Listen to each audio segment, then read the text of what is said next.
bienvenidos una vez más a vuestro podcast Pan sobre software y cosas técnicas y general. Cualquier día hablaremos sobre pan. Am, Hoy tenemos un tema que lleva cierto tiempo dando vueltas por Twitter, o al menos en el Twitter técnico de developers. Es un tema que sale últimamente de vez en cuando, que es Clean Code. No realmente las prácticas de Clean Code, sino el uso excesivo que se hace de Clean Code a nivel corporativo, a nivel profesional. Y bueno, una vez más, en este podcast tenemos a nuestros dos colaboradores de siempre, que se pueden presentar ellos mismos. Bueno, yo soy Carlos, vivo en el Reino Unido, trabajo como ingeniero software especializado en frontend y ya no hago nada de pan a día de hoy. La verdad es que tengo lo del pan abandonadísimo, pero bueno. ¿Sergio? Bueno, yo soy Sergio, trabajo en Madrid, suelo trabajar he trabajado normalmente como consultor y sigo ahora en ello, como consultor de procesos sobre todo, aunque bueno, intento en mi tiempo libre formarme en otras cosas, como en hacer pan. Yo sigo haciendo pan y ahora que no hace tanto calor en España mejor, porque madre mía, encender el horno hace un par de semanas y bueno, pues aquí un día más. Muy bien, y yo soy Juanma, anteriormente Principal Engineer aquí en Vietnam. Actualmente o dentro de unas semanas empezaré como Head of Engineering aquí también en Vietnam, en una nueva empresa. Y vale, sin más dilación, vamos a empezar un poco con el tema, Clean Code.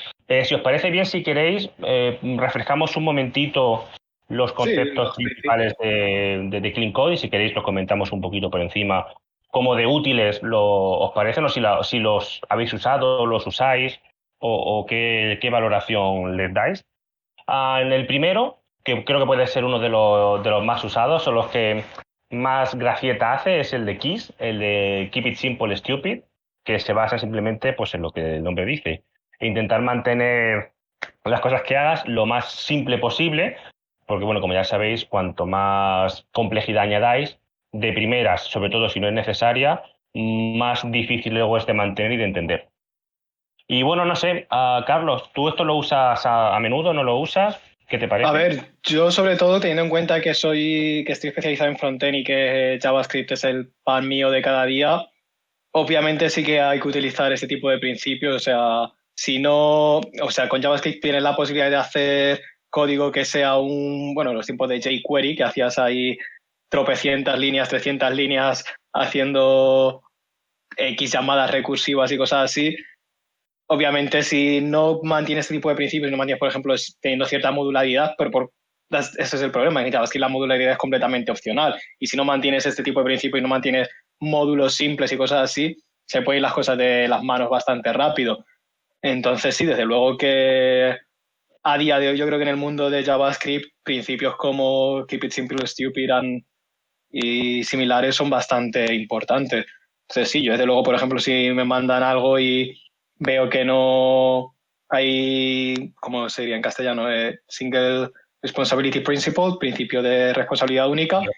Posibilidad única, sí. Por ejemplo, que es algo que sea simple. En cada módulo, pues empiezo ya a decir aquí hay algún problema cuando me mandan un PR así. Entonces, sí, yo creo que desde luego es algo, ese principio, por ejemplo, sí que creo que es bastante relevante en concreto.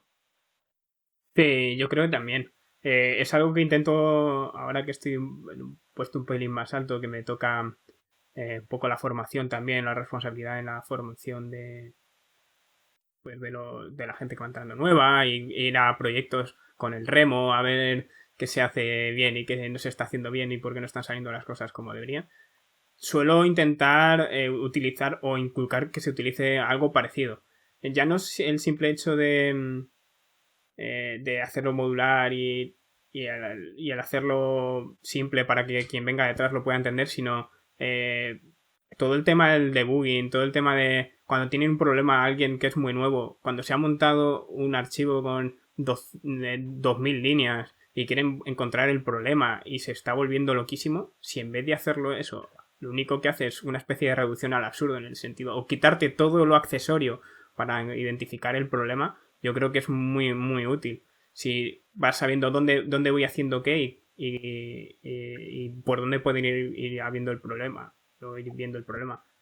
Es lo que más le veo que cuesta a la gente que empieza, el intentar mantener las cosas separadas y simples para poder identificar los problemas, y es lo que más creo que puede incidir para ayudarles a ir más allá, obviamente.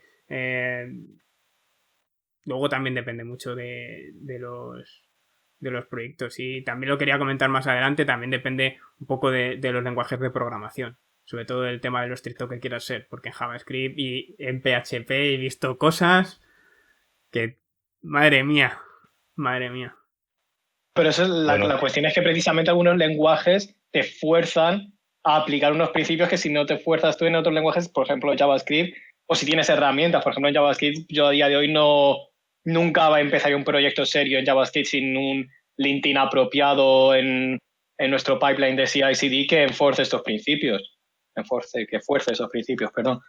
Entonces es ese tipo de cosas, o sea, obviamente otros lenguajes de programación no necesitan de este tipo de herramientas adicionales o de este tipo, o toda esa atención en estos principios, porque vienen enforzados por la naturaleza del lenguaje. Pero es cierto que lenguajes como JavaScript te fuerzan a prestar atención y a usar herramientas adicionales, ya sean herramientas de linteo o otro tipo de formas para enforzar estos principios. Sí. Yo me iba más encaminado a otra cosa que imagino que trataremos luego, es, por ejemplo, el tema de las funciones, de los parámetros que también comentan, de si tienes varios parámetros que es relacionados, créate una clase y demás. En JavaScript eso no te va a funcionar. Ya. Eso creo que creo que Clean Code no toca eso es más Solid, me parece. Creo que Clean Code, yo me leí el libro hace 800 años, o sea, yo me acuerdo de los conceptos porque se usan de la mayoría de los más comunes, no recuerdo si se tocan esas cosas, creo que no, creo que eso es Solid, eso es la inversión de dependencia, me parece, de Solid. Pero bueno, al fin y al cabo está todo interrelacionado, tampoco podemos separar. Claro, todas son prácticas que al final todas se juntan con todas y son todas suman. Vale, yo en este tema... Dime. Volviendo al tema de la simplicidad, que yo, por ejemplo, he visto cosas ya exageradas, en plan, por ejemplo, en el mundo de JavaScript, de nuevo, poner reglas de linteo de que cada función no pueda tener más de 20 líneas, intentando enforzar la simplicidad de esa forma. Y luego ves a un montón de developers intentando saltarse el linteo de formas completamente absurdas y bastante artificiales. Entonces, al final acaba siendo un trade-off, un intercambio bastante complicado, porque yo no quiero tener un código que por tener 24 líneas en cada función para intentar mantener las funciones sencillas y las funciones al mínimo, que acabe siendo más difícil de leer. En el mundo de JavaScript yo creo que hay un poquito de las manos a veces el intentar enforzar estos principios a base del linteo. Y lo que digo, yo por ejemplo sí que he visto en producción algunos proyectos que tenían esas reglas de linteo de 20 líneas por función o cosas así. Es como, y si son 24, ¿sabes? ¿Por qué 20? Es totalmente arbitrario y vale, sí que entiendo que una función de 100 líneas no es excesivo, pero yo creo que eso no debería estar enforzado de forma automática. Y sí que lo he visto en proyectos bastante serios de producción y digo... Sí, claro. O sea, yo con lo de Kiss, yo no creo que la clave esté en forzar a ese tipo de límites tan duros. Es más enfocado yo lo concibo como algo más conceptual. No liarte a hacer castillos raros ahí por medio. No límites tan duros. Obviamente, los límites duros se establecen en general para precisamente la gente que es vaga al aplicar ciertos conceptos tenga una guía fácil para aplicarlo. Es igual que pasa con Scrum. Entonces, yo creo que van por ahí los tiros, pero para mí el Kiss es más no abramos otra vez. ¿A qué viene eso, Sergio? No sé, porque yo relaciono, yo hilo. No tocan Scrum, vale. Yo creo que el Kiss va más relacionado con lo que acaba de decir Sergio. No tanto las reglas del linteo que tengas, que creo que eso puede ser más un poco para consistencia práctica, para asegurarte que todo el mundo haga las cosas de la misma manera, sino cuando tienes que darle solución a un problema, no lo hagas más rebuscado de lo que tiene que ser. En plan... Sí, pero que este tipo de reglas voy a usar 4 clases que se van a relacionar entre sí porque llamo a esta y me va a coger los parámetros de un JSON que va a coger de por aquí, que yo le voy a dar y entonces tal, y abstraigo todo esto por si luego queremos reutilizarlo para esta otra serie de cosas. Es decir, tienes un problema, soluciona el problema de la manera más simple y elegante posible.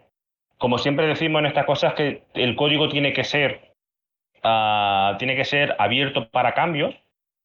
Es decir, ¿era abierto para cambios? No, o sea, cerrado para cambios, pero abierto para extensión de esta mierda de Solid. Que haz para solucionar tu problema, pero a la vez déjalo que sea lo suficientemente poco rígido para que si tienes que hacerle cambios, no tengas que rehacerlo todo de cero. Creo que este principio de Kiss me parece que es de los más difíciles de conseguir, en parte porque conseguir simplicidad al resolver problemas no es fácil.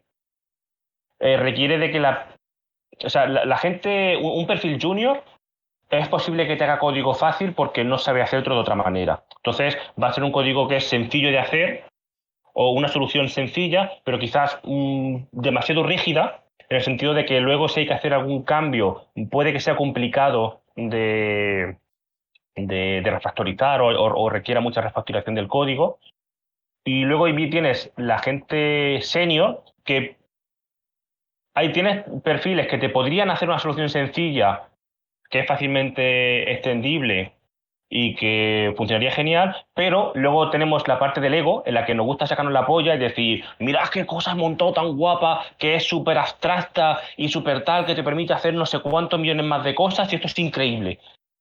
Y hace que luego no haya cojones a que alguien pueda mantenerlo 6 meses después. Sí, pero luego Sí, yo también... diría. Perdón. Sí. Sergio. Luego también están los juniors que ya van empoderándose, por así decirlo, un poquito, no llegan al nivel de senior, que ya van entendiendo de cómo funciona el tema, y se van soltando.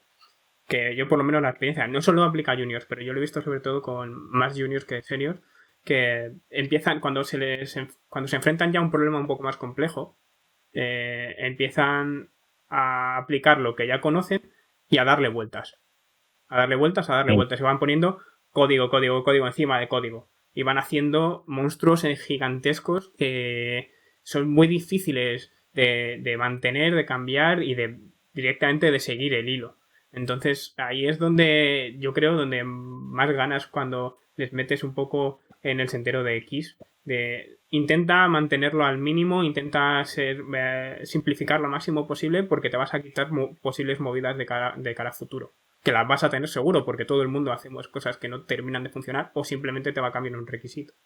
Entonces... Claro, claro, claro, porque ahí entra en parte, creo que lo que entra en parte la discusión que hay con Clean Code y ese tipo de prácticas, que es una cosa es hacer un código maravilloso y perfecto, siguiendo todos los principios que te dice este libro u otro libro por el estilo, y luego está la realidad, que es que tienes que hacer una serie de tareas, que tienen un deadline, que tienes que sacar las cosas no lo más rápido posible, pero aún con un balance entre calidad y sacar cosas que quizás que muchas veces si siguieras intentaras tener un código que reflejara al 100% lo maravilloso del libro, tu empresa cierra, se arruina y se va a la mierda porque llega la competencia y te pasa y te adelanta por la derecha.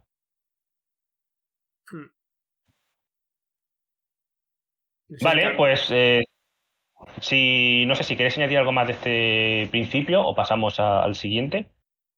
Yo simplemente eso, que muchas veces, o sea, lo que decían desde el linteo es simplemente eso, que vuelvo al mundo de JavaScript porque obviamente es en lo que estoy más familiarizado, que es cierto que este tipo de prácticas como el linteo no son para que se mantenga simple, pero precisamente ese es el error, pensar que este tipo de prácticas hacen que el código se mantenga simple, prácticas que simplemente enfuerzan un estilo de código. Y la realidad es eso, que es más como entiendes el problema, estar abierto muchas veces a ir hacia atrás en el problema y entenderlo de otra manera y a reescribir tu código porque tienes una nueva visión del problema, más que simplemente ciertas prácticas que se refieren más al estilo, aunque mucha gente crea que el estilo impacta, aunque tiene cierto impacto, pero hay mucha gente que cree que hay que enforzar el estilo para mantener cierta simplicidad. Claro, el estilo al final va más creo que en la dirección de que el código sea fácilmente entendible.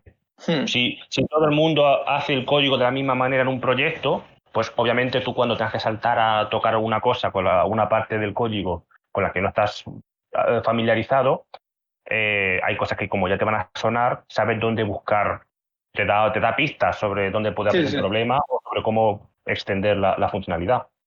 Eso es otro de los temas que tiene Clean Code, que luego lo tocaremos. A ver, el siguiente que tengo aquí en mi lista es el gran clásico junto con Kiss, que es Drive. Don't repeat yourself.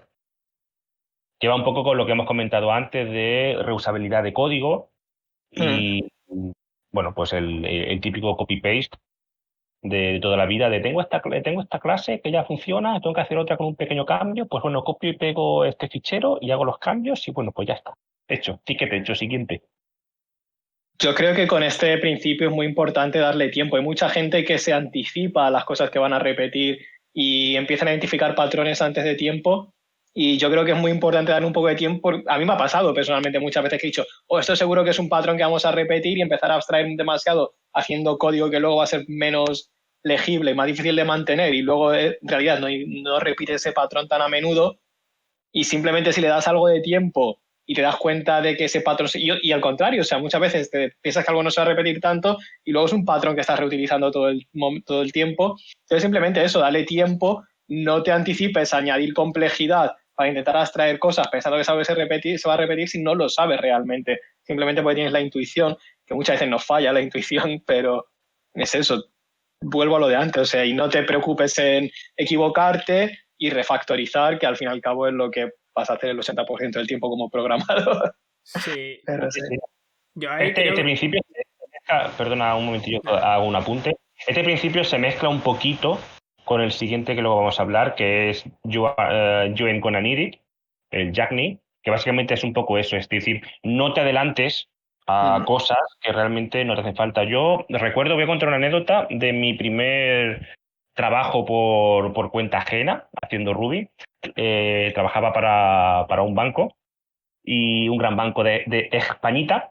Y trabajamos por pareja. Entonces yo tenía un compañero, una pareja, algo más mayor que yo, con más experiencia y tal.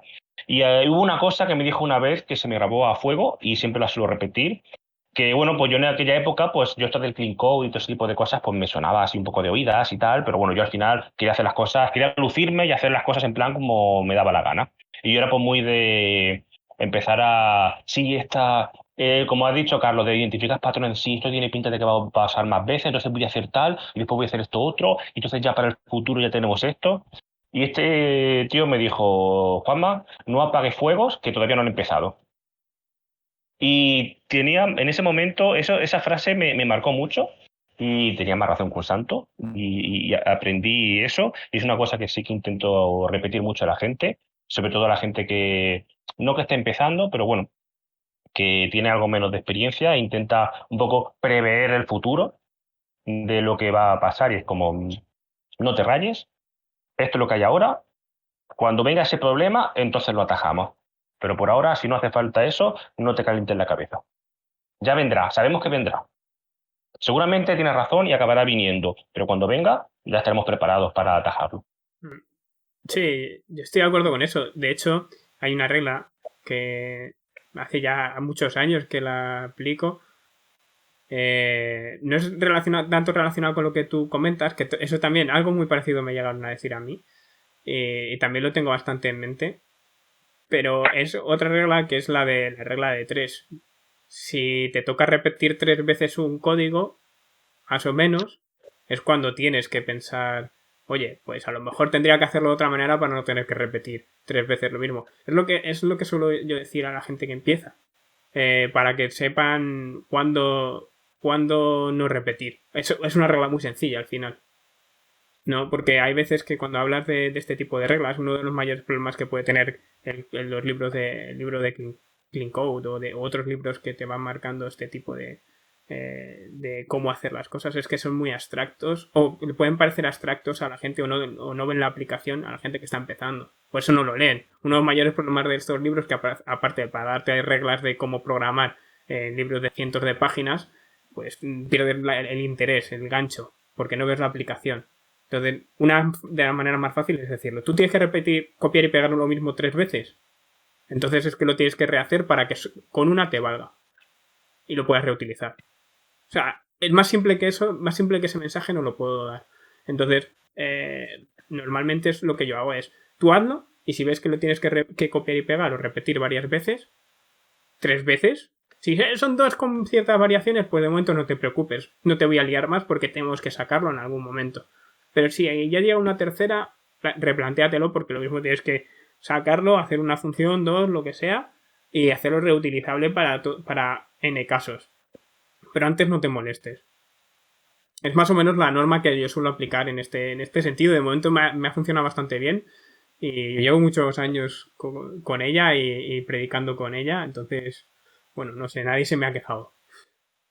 Bueno, punto, porque yo normalmente esta cosa es un poco de, bueno, da la impresión de Sí, que iba a decir lo mismo. Vale, bueno, estamos mezclando un poco ambos temas, o ambos Sí, principios, y el de Jagni. Es que todos al final están muy relacionados está entre sí. relacionado. Es muy difícil ponerle un scope específico a esta regla es esta así y únicamente así. Porque al final la programación se aplican muchos distintos principios todos a la vez.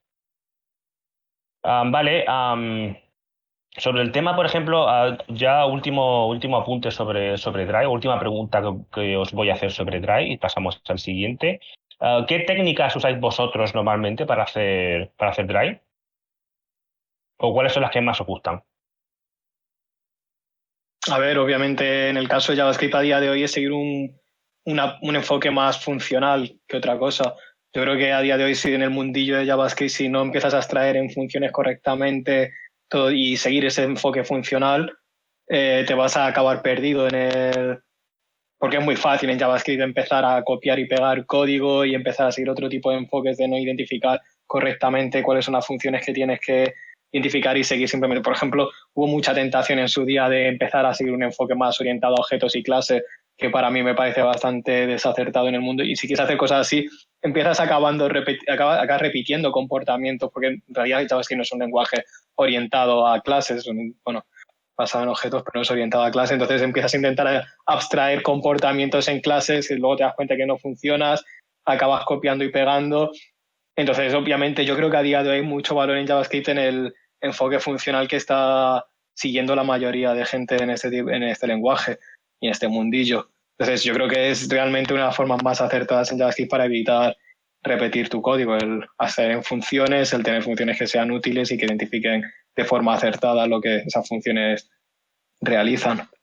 Sí. Yo en mi día a día es quizá más sencillo que con otros lenguajes de programación, porque yo al final no trabajo con un lenguaje específico. Bueno, sí que con un lenguaje específico, pero no es un lenguaje de programación al uso. En mi caso es con Appian, que al final es lo que llaman una plataforma de low code. Y ahí está muy, muy pegado todo a negocio siempre. Entonces es muy fácil identificar qué partes pueden ser reutilizables, porque al final son básicamente formularios de intranet donde la gente va haciendo aprobaciones o cosas así.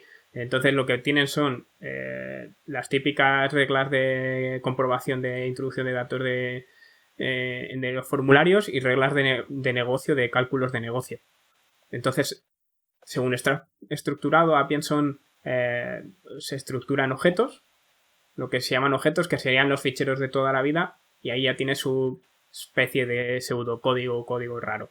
Entonces, no empieces a hablar mucho de Appian, Sergio, no, que no, luego no, te... quería dar un poco de contexto. No dormimos, hay que cortar, hay que editar el podcast, al final... No, pero quería dar solo ese pequeño contexto para que veamos que al final, al estar tan pegado a negocio y no ser un proyecto de N ficheros que te descargas de un repo, sino que es algo un poco más visual, más pegado para que la gente incluso de negocio pueda crearse sus propias cosas.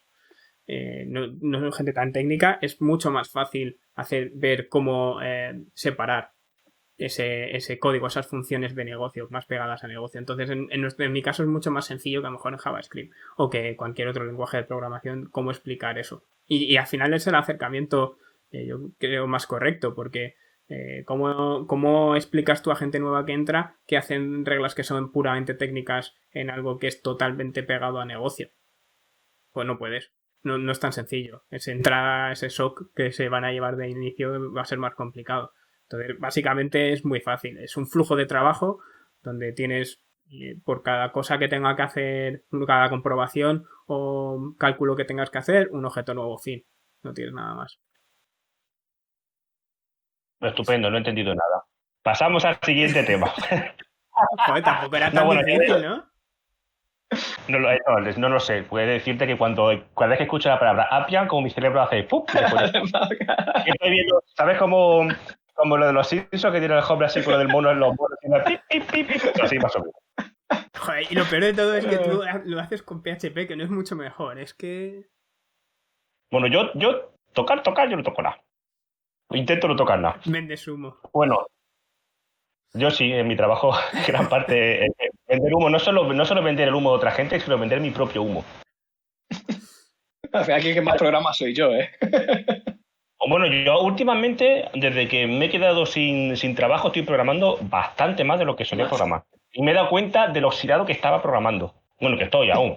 Tampoco ahora me voy a quitar lo mío. Bueno, yo he de decir que el principio, ya para pasar de tema sobre Drive y esto, yo lo que más uso y creo que es de lo que más ayuda a hacer Drive es usar composición sobre herencia, que además es el siguiente topic que hay en Clean Code. Pero bueno, aparte de que es cierto que es el siguiente tema que tengo puesto, sí que es cierto que es uno de los que más uso, sobre todo porque es un tema que me encanta. Soy muy fan de Sandy Metz, que es una desarrolladora, programadora, ponente, gurú de la informática, sobre todo en el mundillo de Ruby. Yo no sé si fuera del mundo de Ruby se la conoce, pero es una señora que tiene varios libros y sobre todo van muy enfocados a composición sobre herencia. Iba a decir sobre Ruby, pero bueno, los ejemplos normalmente son del mundillo de Ruby, pero están muy orientados a composición sobre herencia y sobre todo del abuso que se hace de la herencia en la programación. En muchos casos en los que la herencia no es la herramienta que se tiene que usar para resolver problemas. Tendemos a abusar de, bueno, como estas dos clases tienen un comportamiento similar, pues hago una clase padre y que hereden y ya está, y todo arreglado, ya está, y añado un par de cambios y que tienen peculiaridades y arreando. Cuando realmente esos problemas, que es reutilizar comportamientos, tendrían que hacerse con composición y no con herencia. La herencia es cuando quieres especializar a una clase sobre otra, pero no cuando quieres tener comportamientos similares. Si quieres comportamientos similares, usas composición, que normalmente para mí, porque además Ruby te lo hace muy fácil, la mejor manera para hacer eso es usando traits. En Ruby se llaman mixins, pero traits es algo que es, para quien no lo sepa, es como una interfaz, pero que lleva código dentro. No es simplemente la definición de lo que sería una API, la definición de los métodos que tienes que usar, sino además llevan implementación, con lo cual se hace muy reutilizable. Y haciendo una programación orientada a traits, haces que tienes un código muy modulable y que además tiene unos comportamientos que son tan extensibles que tú puedes iba a decir copiar y pegar, pero no, o sea, tú puedes importar un trait a una clase y hacer que prácticamente funcione sola, sin tener tú que tener que añadir código a esa misma clase. Con lo cual hace que el concepto de Solid, de Open for Accessibility, Closed for... No, bueno, nunca me acuerdo de esta mierda. El cerrado para tirarle líneas y abierto para extender. No me recuerdo la línea exacta. Y esto hace que sea muy sencillo de hacer y queda un código muy fácil y muy bonito de seguir. Una de las cosas que creo que me quejé hace poco, que además vosotros lo sabéis porque me quejé con vosotros, es que llevo un tiempo aprendiendo Unity, a hacer videojuegos, y usan una versión de C# que es más vieja que el cadáver. Y esta versión de C Sharp le faltan pues muchos de los componentes que a mí me gusta para programar, como uno de ellos es traits, no tiene soporte y me está haciendo abusar de herencia porque no me permite hacer la composición que a mí me gusta hacer y me repatea mucho las entrañas tener que programar así. Y bueno, oye, que Blasquez, que bueno, tú has hablado ya mucho de Appian, no quiero escucharlo más. Sí, no, es que, ¿sabes lo que te iba a decir yo? Que esta parte justo en mi día a día no influye. Porque en Appian no hay nada de esto, entonces... Pero quería hacer una pregunta, por si tú lo sabes, porque hay algo que estuve viendo a raíz de esto, es lo de las friend class de C++. C++, ¿La C++, qué? friend class, eso es las clases amigas. Que es algo Pues que no sé si es algo parecido o es exactamente esto, es que no lo sé. No sabéis si vosotros lo conocíais o no. no tengo ni puta idea, es la primera vez en mi vida Yo que escucho tampoco. Friend Class. Estoy Vale. tirando de Más C++ Google a ver. a día A de hoy. friend class can access private and protected members of the class in which it is declared as friend. Yo creo que no, yo creo que no es exactamente No es exactamente igual porque igual. es herencia, pero sin herencia. O sea, parece un tipo de composición en la que supongo que puedes Sí. delegar métodos de ejecución a la clase amiga. Yo no recuerdo si esto yo lo usé en la universidad o no, la verdad es que no lo sé. Yo no lo sé nunca. Seguramente, C++ a día de hoy. yo que ya no me acuerdo de estas cosas. Yo creo que me suena ahora que lo veo escrito, me suena muy, muy, muy vagamente, pero bueno, es un tipo de composición.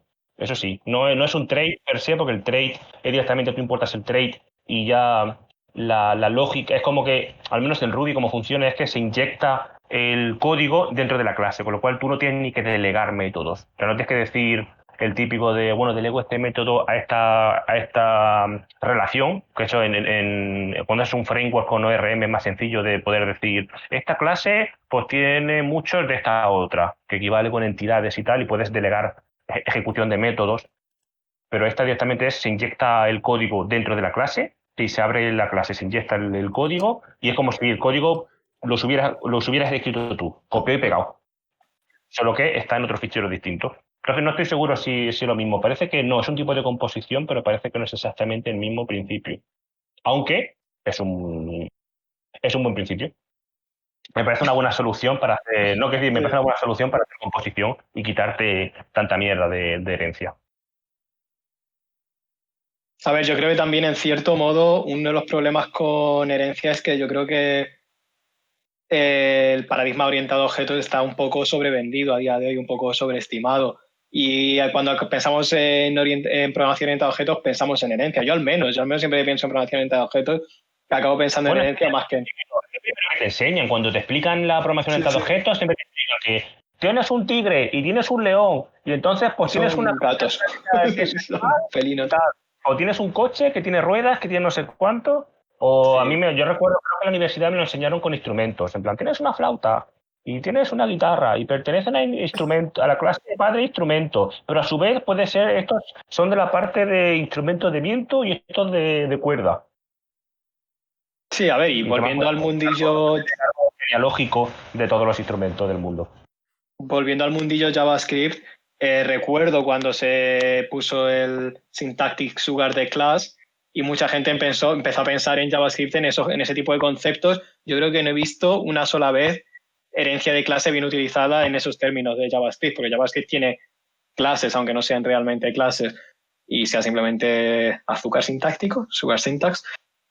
Pero vamos, que ese tipo de cosas, que yo creo que muchas veces ese tipo de forma de pensar y métetelo en la cabeza, sí, de nuevo, volviendo a JavaScript, al menos tienes en React y React básicamente te fuerza a usar composición, o sea, yo no creo que nadie use en React herencia en vez de composición, o sea, de hecho creo que en la documentación de React creo que nombra que tienes que componer tus componentes, pues usan componentes en vez de intentar usar herencia entre componentes. Creo que es eso, creo que es simplemente un tema de educación y de cómo nos han vendido programación orientada a objetos, desde mi punto de vista, o sea, y yo pienso que está completamente sobrevaluado. Sí, tal cual. Opino exactamente igual. Para quien lo quiera saber, bueno, en YouTube hay muchos vídeos, pero hay uno sobre Sandy Metz, creo que tiene una charla de una RubyConf, no sé si es 2015 o 2016, una de las dos, que hace como, bueno, su speech que tiene hace como un jueguecito sobre composición y herencia para que encima te plantea una serie de escenarios para que te acabes dando cuenta de que la herencia es una mala, pero no una mala práctica, pero que abusamos de ella porque es es el Lo que chip nos siempre enseñan, de sí. tengo que solucionar este problema. ¿Qué uso? Herencia. Pues te hace un poco el cambiar el chip del por qué y Sergio, si pon un enlace a YouTube a la charla aquí. voy a decirlo como si fuera YouTube. Os pondré el enlace aquí, No, aquí. Yo tendría que ir aquí. pero no va a ser el caso. Lo buscáis vosotros. Sandy Metz, creo que el apellido es Metz, que creo que va a ser un poco la keyword más significativa para poder localizarla. Y es una RailConf, no sé si es 2015 o 2016. Las dos son muy buenas, pero una de las dos es la que habla sobre eso. Y si queréis profundizar un poco más en el tema de por qué la herencia es el demonio y no tendríais que usarla, miraros ese vídeo. A ver, hay momentos en los que sí, pero es que son contados. O sea, yo solo he visto herencia bien usada. Momentos. O sea, Sí, siempre que pienses que esto se soluciona con herencia, no, es mentira. Es composición. sí, yo solo he visto herencia bien usada en librerías tochas en el mundo de JavaScript. Yo solo he visto en librerías muy tochas en esos momentos contadísimos que sí que dices que herencia está bien usada en JavaScript, que es que más es que ni siquiera es herencia per se, que al fin y al cabo son objetos con prototipos que acaban heredando comportamientos de otros prototipos, pero Hombre, bueno, es que sí, es otro hablar de mundo. programación orientada a objetos en JavaScript y herencia y clases. Bueno, no deja de ser todo un objeto en JavaScript, no deja de ser todo heredado del prototipo, pero vamos a Pero ya meternos en esto. ¿a qué paradigma responde? Porque yo sí es cierto que he escuchado esto de cuando se puso de moda la programación orientada a objetos de JavaScript. Luego hubo una época que se decía que era programación orientada a prototipos, por el tema Sí, de es tener prototipos. prototipo porque no existen las clases per se, lo único que existe son objetos que heredan de otros objetos. Entonces existe un objeto instanciado que es el prototipo y en base al prototipo heredamos todo. Entonces eso es básicamente en lo que se basa JavaScript como concepto de lenguaje. Entonces, claro, podemos hacer una abstracción que básicamente es un closure y eso va a ser básicamente como declaramos una clase, que no deja de ser un objeto dentro de otro objeto que retorna el objeto hijo. Entonces podemos tener comportamientos de ese objeto padre que definen lo que es la clase. Entonces podemos abstraer de esa manera todo y creamos de esa forma una clase, que no es una clase en real, pero bueno, sigue funcionando como una clase, si queremos verlo así. Muy bien. Y ahora Sergio habla de Appian.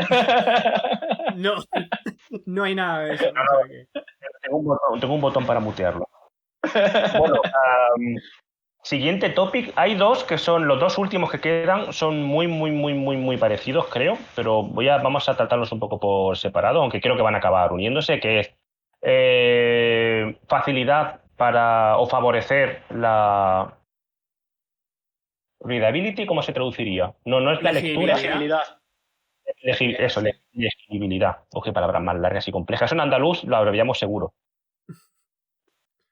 Vale, bueno, este principio básicamente es el que uses métodos y nombres descriptivos, así que no tengas una variable A igual, no sé qué, no sé cuánto, para tener, por ejemplo, el total de una suma, que llámalo total, o llámalo si quieres total de X o de Y o de lo que sea que estés haciendo. Se usan nombres un poco más descriptivos para favorecer que cuando algo se lea sea entendible y sobre todo no tengas que hacer ese mental mapping de estar asociando mm, nombres abreviados con lo que en realidad quiere significar.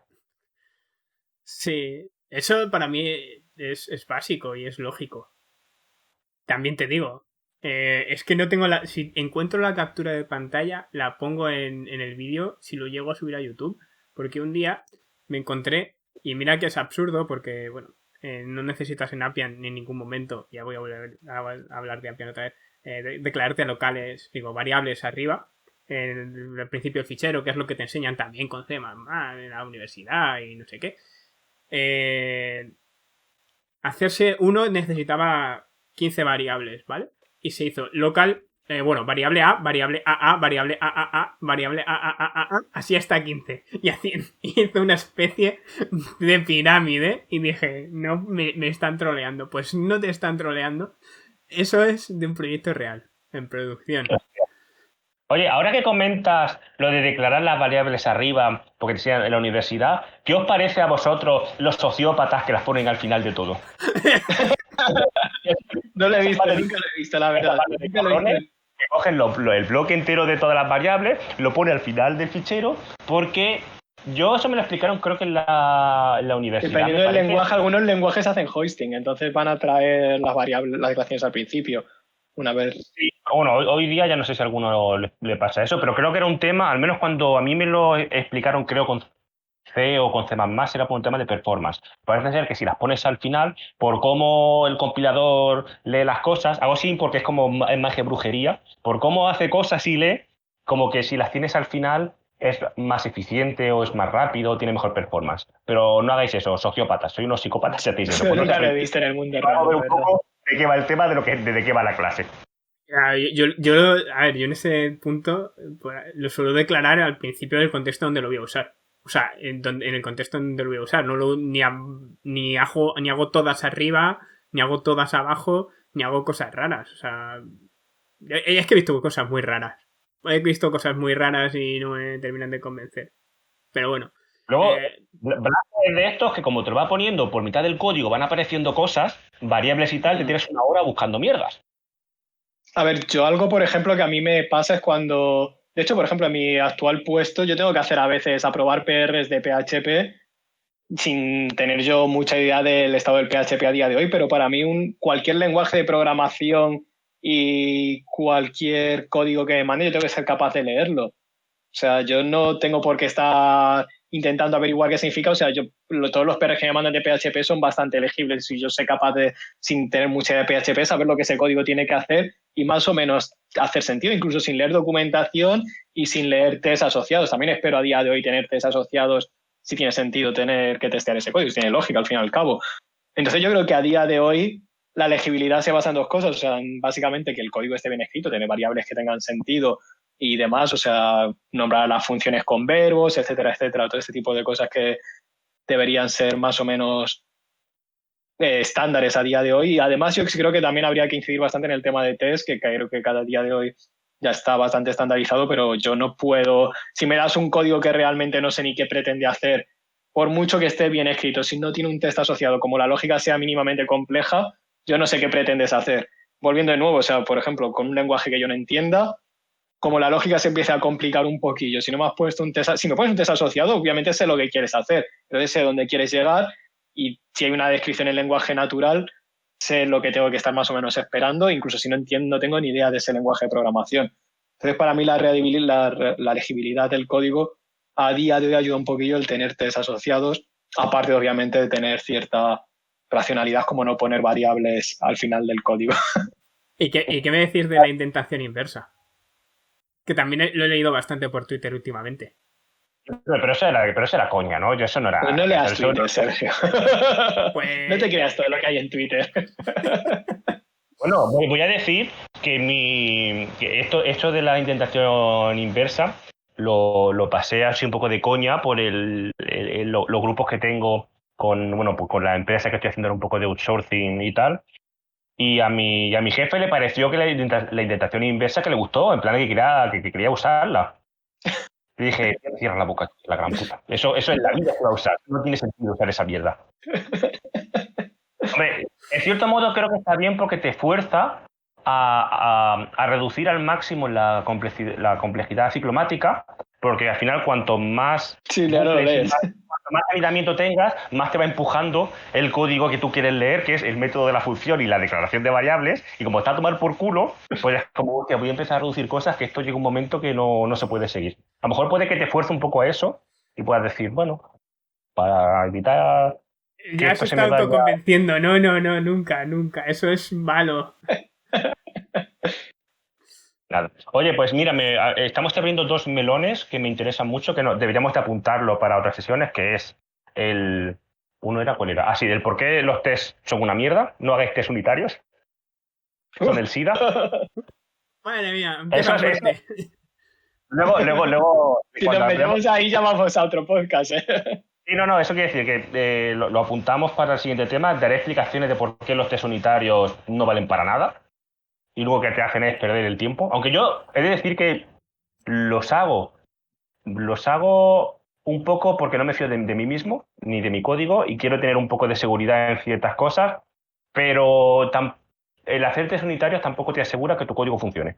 Desde luego, o sea, nadie está diciendo eso y tener que tener una cobertura de 100% de código es completamente absurdo. O sea, tener una cobertura de test unitario del 100%, que yo he visto a gente diciendo, tenemos una cobertura de 80 o 90%, e incluso de nuevo intentar enforzar este tipo de prácticas con automatismos que te midan la cobertura de tus test unitarios, es como, ¿para qué?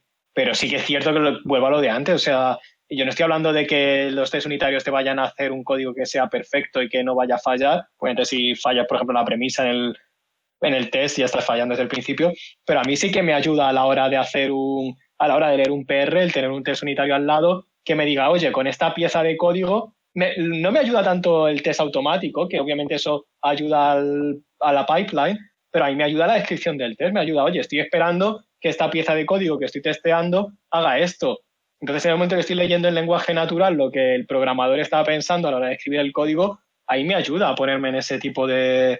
Entonces, yo creo que es más una forma de cómo resolver los problemas y de cómo afrontar el código que en una forma de garantizarse que no vaya a haber bugs o que no vaya a haber errores en tu código.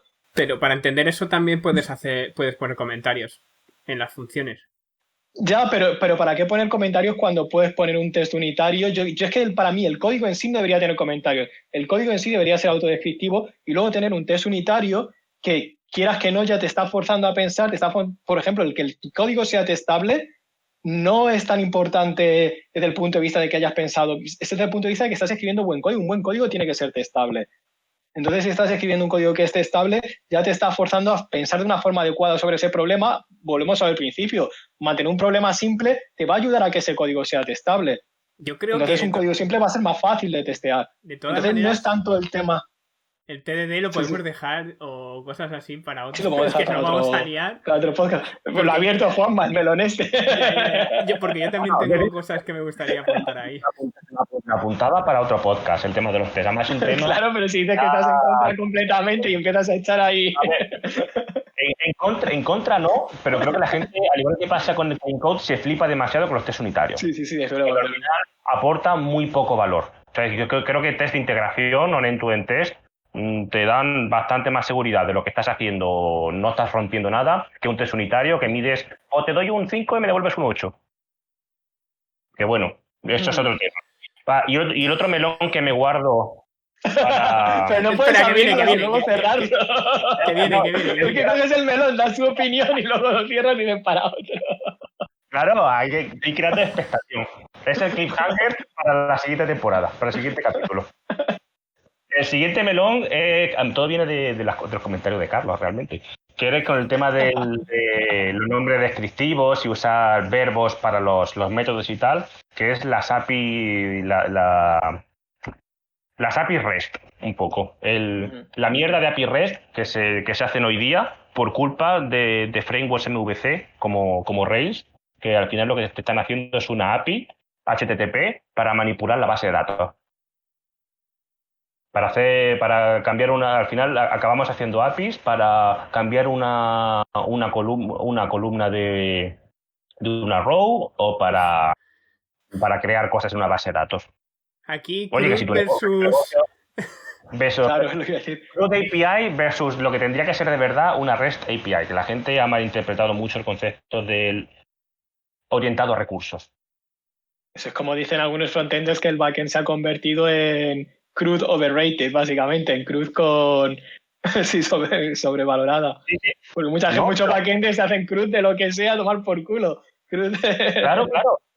Pero en gran medida todo esto, y puedo decir, porque sé dónde nació, la gran mayoría de estas mierdas surgieron por culpa de Rails, de Ruby on Rails, que fue yo creo que fue el primer framework MVC, y si no fue el primero que salió, muy poquito habría, o fue al menos el que cogió tracción sentando las bases de cómo tiene que ser una API REST, básicamente. Ahora mismo la fecha no sé, pero .NET MVC también tiene tira, ¿eh? Pero no sé si No sé, no sé la fecha. los mismos conceptos. Es decir, al Rails, al ser Ruby y el framework lo que buscaba era la mierda de convención sobre configuración, que es que si tú sigues una serie de naming conventions y haces las cosas de una manera, lo que se conoce como el Rails Way, Rails lo sabe, tú no tienes que hacer nada y olvídate de interminables ficheros YAML de configuración poniendo cosas porque ya Rails lo sabe. Tiene una magia interna que si tú usas los nombrecitos como tienes que usarlos, te lo hace. Y eso llevaba a que sacabas APIs como un churro, porque él te hacía la relación del... Estos son los métodos de la API, esta es la API que vas a tener, que vaya este controlador, que vaya este modelo, que vaya esta tabla de la base de datos. Y tú sin hacer nada, de repente, ya estaba todo funcionando solo. Y le dio mucha tracción a las APIs REST o a las APIs CRUD de esta manera, llamándolas REST. Y luego muchos frameworks como Django, Symfony, todos se copiaron de esta manera de hacer cosas, que era una manera súper sencilla de sacar aplicaciones web como churros y que funcionaba perfectamente y al final ayudó mucho a darle tirón a una manera de trabajar, pero que luego, una vez más, la gente abusa de los conceptos sin llegar a entenderlos bien. Pero también bueno. quiero decir que para el 90% de aplicaciones web que se hacen, iba a decir que se hacían, pero que incluso se hacen a día de hoy, te saca del apuro. Tampoco vamos a Claro. sobrevalorar. Se hacen aplicaciones web como churros. O sea, se requiere que sean aplicaciones web como churros porque a día de hoy se hacen aplicaciones web como churros. Cualquier cosa que se haga va a requerir una aplicación web a día de hoy. Así que sí, hay pues, una por eso, necesidad en el mercado de que se hagan aplicaciones web como churros. Simplemente por aportar el dato. El dato. Ya va el dato API. No. Tenía que poner aquí, ¿sabes? Como el chiquito de los jugadores. Exclusiva, pues es momento Appian.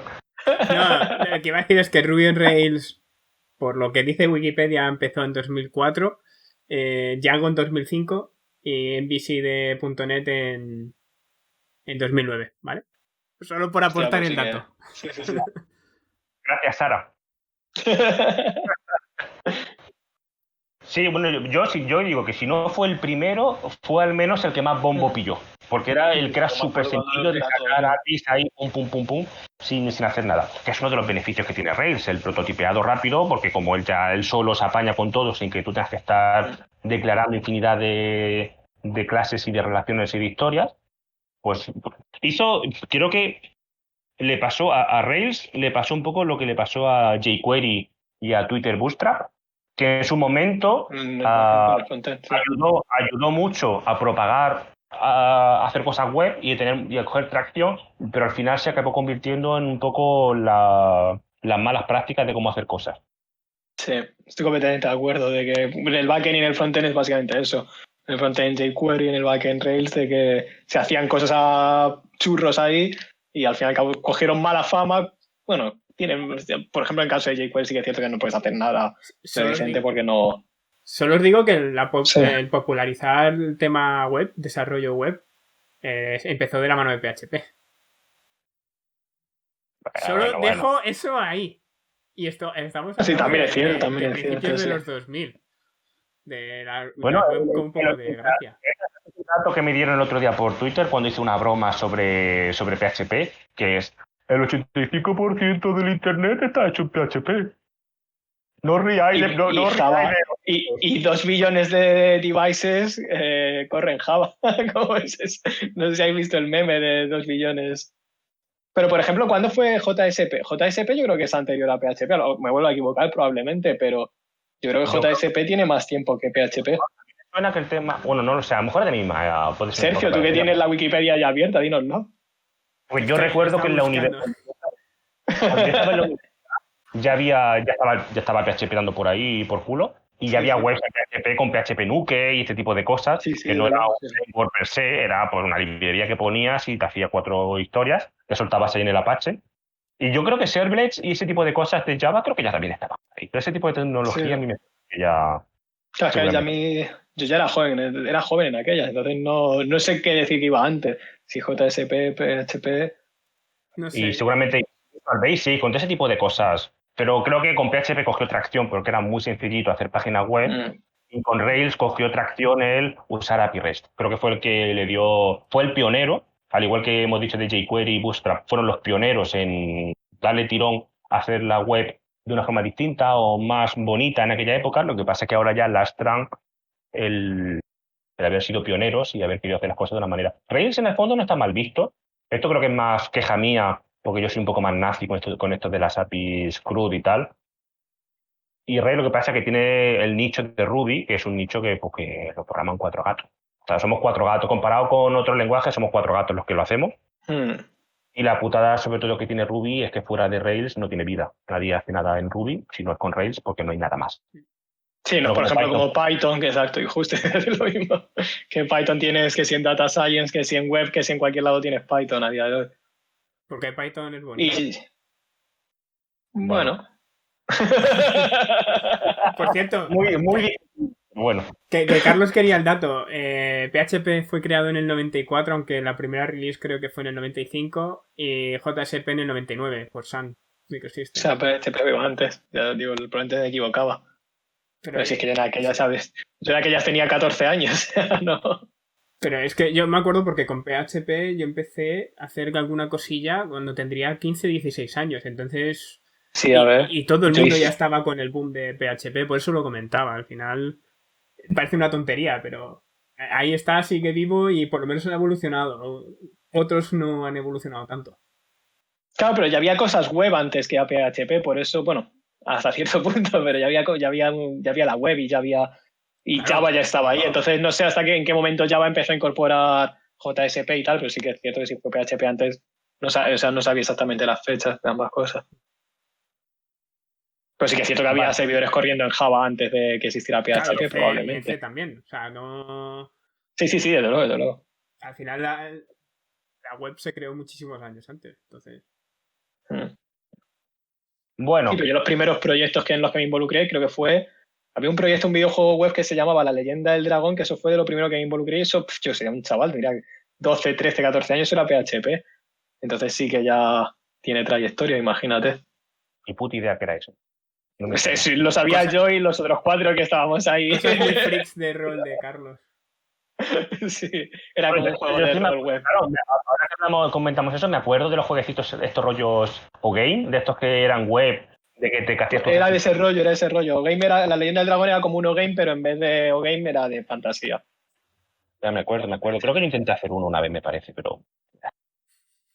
Sí, era... Bueno, y el último principio que tengo yo aquí en mi lista es el de consistencia práctica. El de, bueno, pues de intentar siempre usar la misma manera de programar entre todo el equipo, entre todo el mundo, para que, bueno, pues para que el código sea más entendible, porque ya entiendes dónde se guardan las cosas, dónde están, o la manera de lo que serían las buenas prácticas que sean comunes para todo el mundo. Yo ya he hablado de esto, entonces ya estoy hablando antes del linteo en JavaScript, sí que es cierto que en JavaScript es esencial, o sea, yo no me imagino ningún proyecto serio de JavaScript que no tenga linteo y que no intenten forzar ciertas buenas prácticas. Creo que, por ejemplo, Airbnb publica sus reglas de linteo de JavaScript y creo que son bastante buenas. Incluso desde el punto de vista, lo que vuelvo a decir antes, que hay gente que intenta enforzar a través del linteo cosas que no son convenciones, cosas que no son estilo, como por ejemplo simplicidad y demás. Entonces yo pienso que hay que saber dónde poner el ya está, este es el tipo, aquí tenemos una consistencia en nuestro código, esto es suficiente, luego ya dejar otro tipo de buenas prácticas que sean simplemente enforzadas a través de PRs y a través de programadores. O sea, sí, mantener un código simple, por ejemplo, intentando limitar el número de líneas en una función no es algo apropiado desde mi punto de vista. Pero estoy volviendo a lo que ya dije hace 40 minutos. Vale, y lo que, por ejemplo, son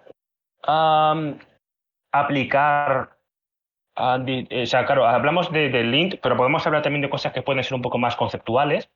Por ejemplo, DDD tiene una de los principios, me imagino, que tiene, es el tema de lo que se llama Service App, o sea, servicios de aplicaciones. Que ¿Por DDD te refieres a diseño por dominio?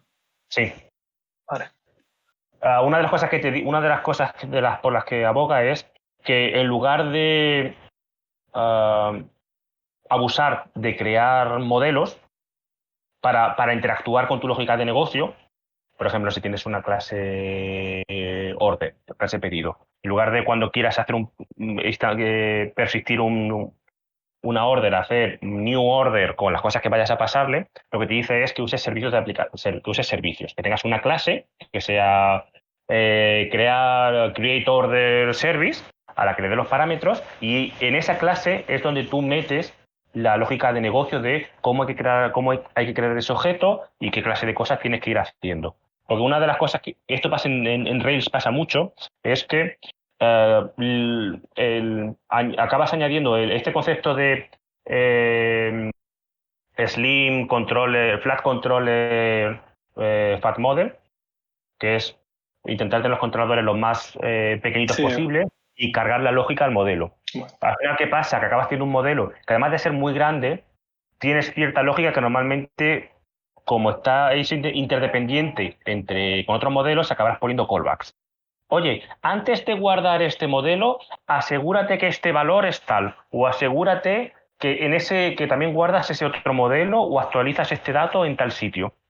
Eso acabas teniendo un callback hell que es parecido al que se daba en JavaScript con el tema de las promesas, pero sí, sí, sí. a nivel de base de datos, de que empiezas Sí, a es. disparar cosas, a intentar persistir algo y sería la de Dios. Entonces lo que te dicen es, oye, mira, déjate los modelos lo más simples posible, añade métodos que sean para reusar, que tengan sentido que esté del modelo para sacar información o poder hacer ciertas transformaciones de valores, pero lo que sea la lógica de negocio va a otra clase. Y allí tú ya distancias tu modelo. Si necesitas que otro modelo o otro objeto cambie un valor, busca ese objeto, instáncialo allí, cambia el valor y lo haces tú todo a mano dentro del servicio. Y tienes una lógica de negocio que es muy fácil de leer porque al final vas a tener una clase que es create order, y sabes que ahí se crea una order. Y esa es la lógica de negocio. Estás siguiendo callbacks de ahora disparo, ahora no, ahora a ver qué pasa.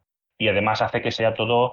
Esto va también luego en relación al tema de que luego hablaremos en otra sesión de las APIs CRUD o APIs orientadas a negocio y tal. Este servicio te ayuda, usar este tipo de servicios te ayuda mucho a que tu lógica de negocio esté orientada al negocio y no tanto a la locura de disparar cosas por ahí. Sí, luego donde se encuentra ¿Cómo? esa lógica de negocio, que luego es bastante. Vale, No es trivial muchas veces. vale, esta es por ejemplo, es una práctica que yo uso y ahora mismo, por ejemplo, con el equipo en el que estoy trabajando, también la aplica, no al 100%, porque la aplica, por ejemplo, solamente, estamos usando GraphQL y GraphQL sí que te obliga un poco a tener mutaciones y queries por separado, entonces esas mutaciones sí que estamos usando aplicaciones de servicio para definir, para separar un poco la lógica de negocio de las mutaciones, y sí que va por ese flujo, pero luego hay lógica de negocio que va interna de cosas que pasan por la aplicación que no tienen por qué dispararse desde una llamada de la API, que ahí, por ejemplo, no están usando los servicios, van directamente, hago un nuevo objeto aquí y hago cosas y ya la callback irá disparando cosas. ¿Cómo cogéis y decís, oye chicos, esta es la lógica que vamos a aplicar a partir de ahora? ¿Cómo hacéis para convencer a otros compañeros de equipo de que hay que añadir o cambiar una práctica? Porque eso tú al final al link no puedes decirle, oye, pita si me hace una callback.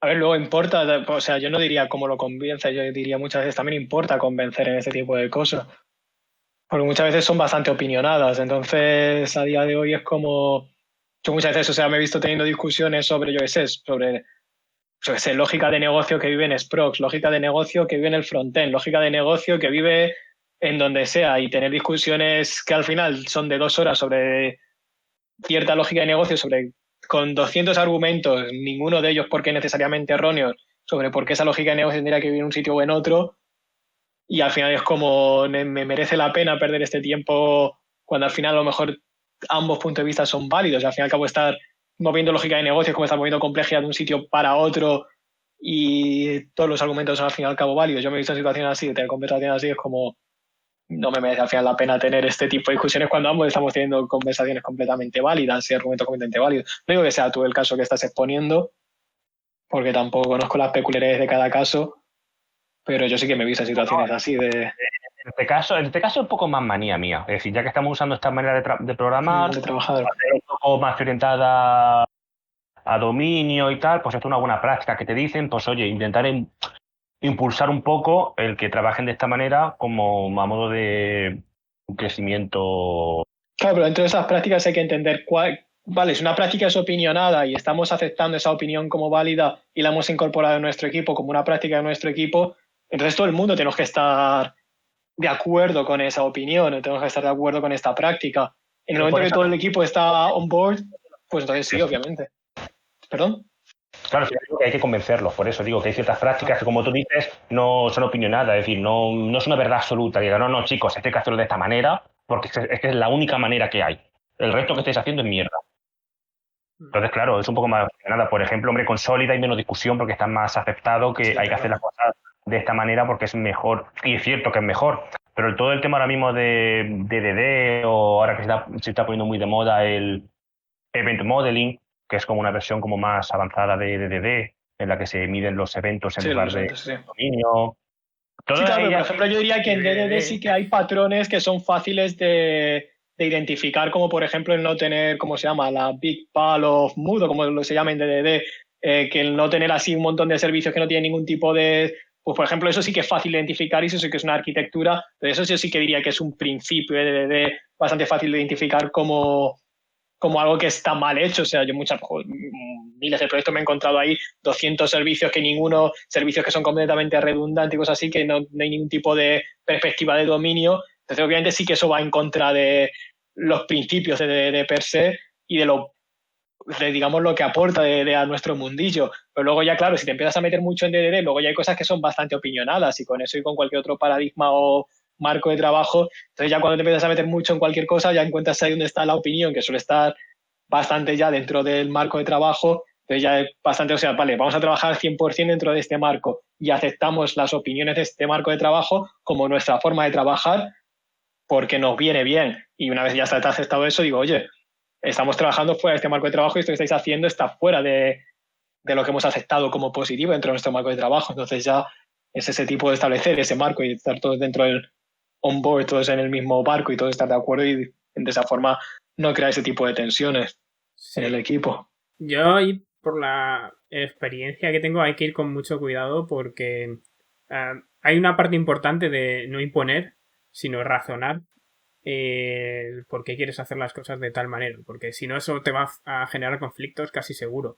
Y luego aparte también hay que tener mucho cuidado porque todo este tipo de normas que quieras poner de cómo llevarlo en un equipo de desarrollo o estas convenciones, ¿no?, que quieras establecer, hay que tener en cuenta que hay que llegar, que no siempre van a ser las mejores soluciones. Normalmente en un proyecto que sean más o menos grandes, este tipo de convenciones en algún momento van a tener fallos.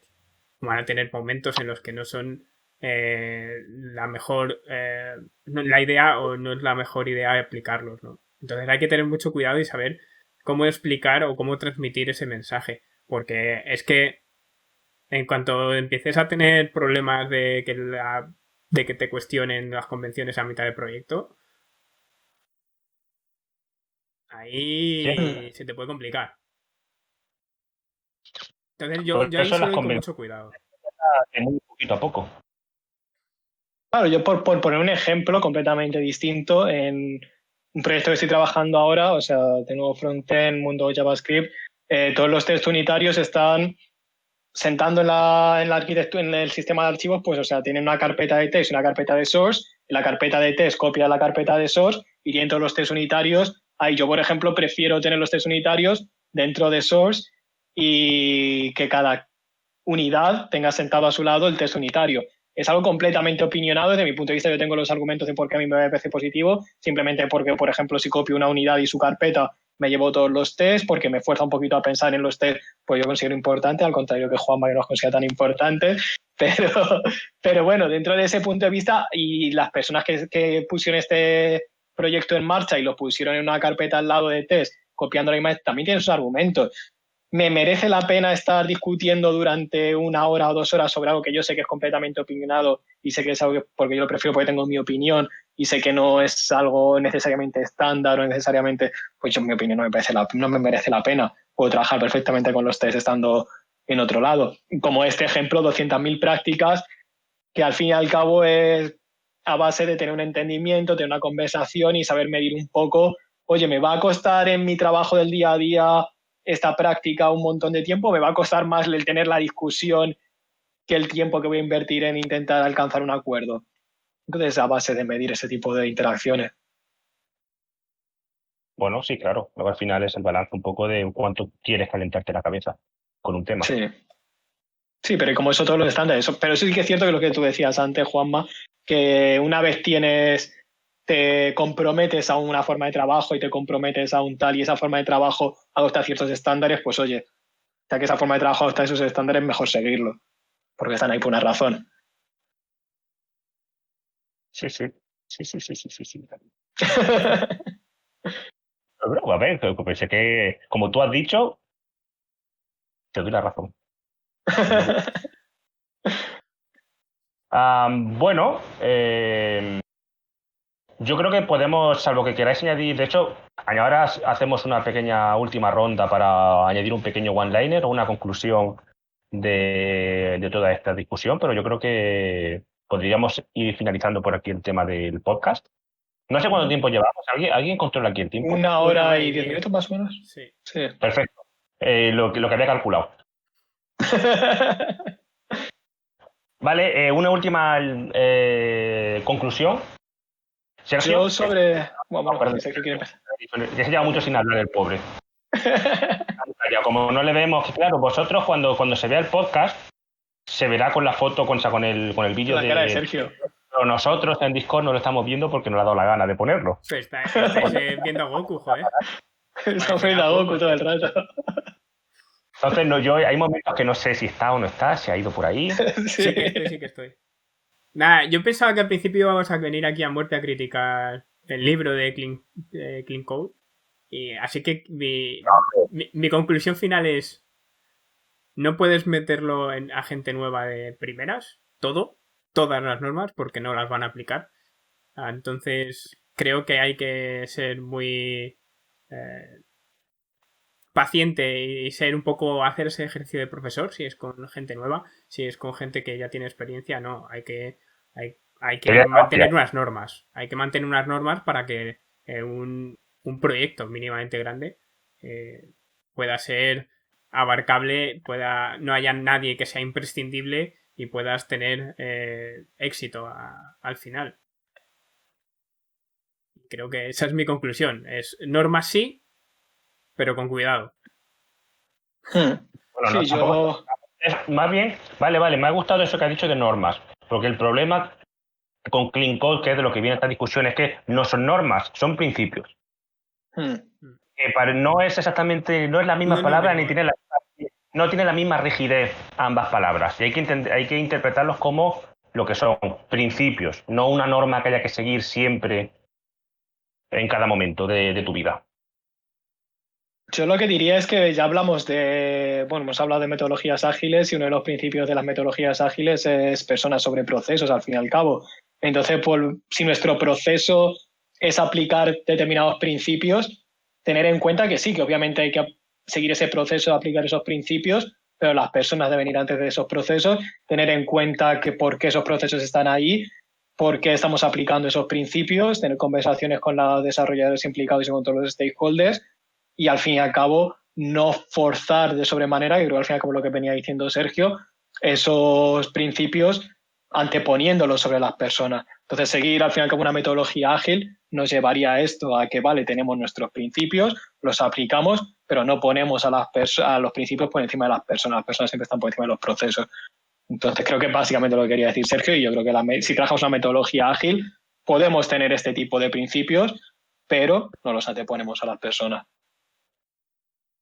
Vale, y me ha gustado esa última unión ahí entre metodologías ágiles y Clean Code. Y sí que la verdad es que no iba a decir algo parecido, no con las mismas palabras, pero como me han gustado las tuyas, me voy a quedar con esto. Me parece muy, muy, muy acertada. Y ya está. Hasta aquí hemos llegado. en este día de hoy. Muchas gracias a todos por venir a participar. Gracias, Carlos y Muchas Sergio, gracias. y a mí. Hasta Venga, luego. vamos.